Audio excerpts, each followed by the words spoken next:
মা, ও মা, আসসালামু আলাইকুম মা। ওয়ালাইকুম মা। ওয়ালাইকুম আসসালাম আবু বকর। মা, আমার অনেক পানির পিপাসা পেয়েছে, আমাকে এখনই এক গ্লাস পানি দাও মা। একটু অপেক্ষা করো বাবা। এই নাও পানি। বিসমিল্লাহির রহমানির রহিম।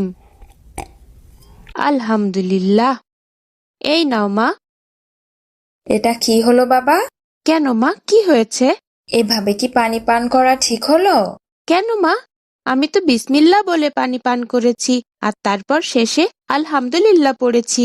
কিন্তু আমাদের প্রিয় নবী সাল্লাল্লাহু আলাইহি সাল্লাম কিভাবে পানি পান করতে বলেছেন সেটা তুমি জানো না বাবা? কিভাবে মা? আমাদের নবী করিম সাল্লাল্লাহু আলাইহি সাল্লাম ডান হাতে পানি নিয়ে কোথাও বসে বিসমিল্লাহ বলে পান শুরু করতেন। তিনি একেবারে কখনোই পানি পান করতেন না, সর্বদা 3 ঢোকে পানি পান করতেন। তারপরে শেষ হলে আলহামদুলিল্লাহ পড়তেন। আর তুমি দাঁড়িয়ে বাম হাতে 1 ঢোকে পানি শেষ করলে। দুঃখিত মা, আমি ঠিক নিয়মটা জানতাম না। এরপর অবশ্যই ডান হাতে পানি নিয়ে বসে বিসমিল্লাহ বলে 3 ঢোকে পানি পান করব, আর শেষে অবশ্যই আলহামদুলিল্লাহ পড়ব ইনশাল্লাহ। ঠিক আছে বাবা, সাবধান। দেখো তো বাবা, সম্ভবত আমাদের বাসায় নতুন কাজের মেয়েটা এসেছে। আমাদের কবে কাজের মেয়ে নিয়েছো মা? তোমার বাবা গতকাল যাকে ঠিক করে এসেছিলেন ওরই তো আজকে আসার কথা ছিল। ঠিক আছে মা, আমি ওকে এখনই ভিতরে নিয়ে আসছি।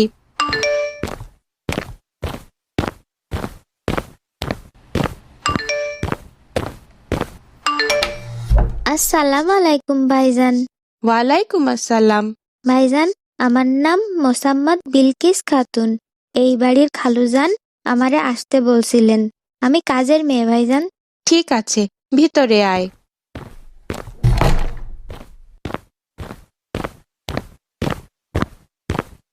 সোফায় না, নিচে বস। ঠিক আছে ভাইজান, আমি দাঁড়াইয়া থাকি। মা, ও মা, কাজের মেয়েটা এসেছে। আসছি বাবা। আসসালামু আলাইকুম খালাম্মা। ওয়ালাইকুম আসসালাম। কি ব্যাপার, তুমি দাঁড়িয়ে আছো কেন? সোফায় বসো। না খালাম্মা, ভাইজান তো সোফায় বসতে না করলেন। আবু বকর, তুমি ওকে সোফায় বসতে না করেছো কেন? মা, ও তো আমাদের কাজের মেয়ে। কাজের মেয়ে সোফায় কেন বসবে? ছি বাবা, এগুলো বলতে হয় না। তোমার নাম কি মা? মোসাম্মদ বিলকিস খাতুন। তোমার বাড়িতে আর কে কে আছেন? শুধু বাবা আছেন, মা অনেক আগেই মারা গেছেন খালাম্মা। ঠিক আছে, তুমি এই বাড়িতে বাড়ির মেয়ের মতোই থাকবে। আপনি অনেক ভালো খালাম্মা। ঠিক আছে বিলকিস, আসো আমার সাথে, আমাকে রান্নায় সাহায্য করো। কই মা, আমার নাস্তাটা নিয়ে এসো তাড়াতাড়ি। আসছি বাবা। এই নাও আবু বকর, এটা তোমার জন্য। বিলকিস, এটা তোমার জন্য। না খালাম্মা, আমার লাগবো না, আপনি খান। নাও তো, আমি দিচ্ছি। মা, আমার নুডলস কেন ওকে দিচ্ছ? ও তো কাজের মেয়ে। কাজের মেয়ে কেন আমার খাবার খাবে মা? ছি বাবা, এগুলো কি বলো? এগুলো বলতে হয় না।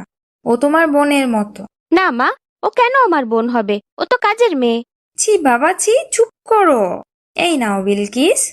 না খালাম্মা, থাক। নাও বলছি, নিয়ে চেয়ারে বসে খাও। মা, ও কেন আমাদের সাথে চেয়ারে বসে খাবে? কাজের মেয়ে কি চেয়ারে বসে খায়? আবু বকর, তুমি কেমন হয়ে যাচ্ছ? এগুলো বলতে নেই বাবা। মা, তুই এখানে বসে খা। ঠিক আছে খালাম্মা। ভাইজান, ভাইজান, এই নেন আপনার দুধ নেন। এটা কি করলি? তুই আমার প্রিয় মগটা ভেঙে ফেললি। ভাইজান, আমি ইচ্ছা করে ফেলি নাই, হঠাৎ করে পড়ে গেছে ভাইজান। চুপ কর, বের হ এখনই। এখনই বের হ তুই। তুই এই বাসা থেকে চলে যাবি। তোকে যেন আর কখনো এই বাসায় না দেখি। যা বলছি। ভাইজান, আমি ইচ্ছা করে এটা করি নাই। আবার কথা বলছিস? এখনই বের হ। বিলকিস, মা বিলকিস, এখনো দুধ দেয়া হলো না? দেখেছো মা, ওই পাজি কাজের মেয়েটা আমার প্রিয় মগটা ভেঙে ফেলেছে। এটা কে করলো বাবা? ওই যে পাজি কাজের মেয়ে বিলকিস করেছে মা। ছি বাবা, ওর নাম ধরে বলছো কেন? ও তোমার অনেক বড়।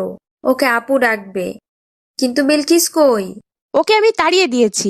ও আমার প্রিয় মগটা ভেঙে ফেলেছে। মগ ভেঙেছে বলে তাড়িয়ে দিলে? ও হয়তো ইচ্ছে করে ভাঙেনি। ওকে কি তাড়িয়ে দেওয়াটা ঠিক হলো বাবা? আমি লক্ষ্য করছি ও আসার পর থেকেই তুমি ওর সাথে খারাপ ব্যবহার করছো। কেন বাবা? করবেই তো, ও তো কাজের মেয়ে। এটা কেমন কথা বাবা? তুমি ভুল করছো আবু বকর। তুমি কি জানো আমাদের রাসূল সাল্লাল্লাহু আলাইহি সাল্লাম কাজের লোকের ব্যাপারে কেমন ছিলেন? কেমন ছিলেন মা? উনি কখনো তার কাজের লোককে কষ্ট দেননি। এক সাহাবী বলেন, আমি দীর্ঘ 10 বছর রাসূল সাল্লাল্লাহু আলাইহি সাল্লামের সেবা করেছি। এই 10 বছরে তিনি একবারের জন্যেও আমার উপরে বিরক্তি প্রকাশ করেননি। আর বুখারী শরীফের বর্ণনা মতে নবী করিম সাল্লাল্লাহু আলাইহি সাল্লাম মৃত্যুর মুহূর্তে শেষ বাক্য হিসেবে বলে গেছেন, নামাজ আর দাসদাসীদের ব্যাপারে আল্লাহকে ভয় করতে। নবী করিম সাল্লাল্লাহু আলাইহি সাল্লামের কথাগুলো বারবার বলেছেন। কিন্তু মা, ও আমার প্রিয় মগ ভেঙে ফেলেছে। এজন্যই তো রাগ করে আমি ওকে বের করে দিয়েছি।